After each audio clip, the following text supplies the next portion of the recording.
আসসালামু আলাইকুম রহমতুল্লাহ। আজকে সৌদি রিয়াদে এক বালির পাহাড়ে ঘুরে আইছিলাম। সেখানে এসে দেখলাম এই যে পানির একটা ঝর্ণা দিছে, সেই রকম পানি উঠতেছে।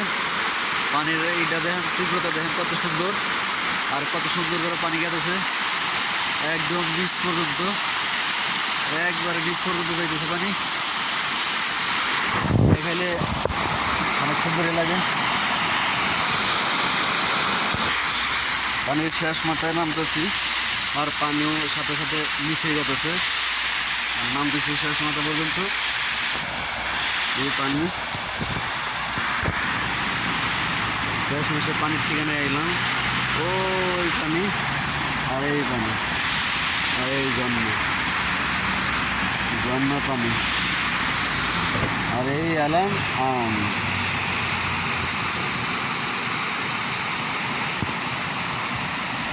ভাই।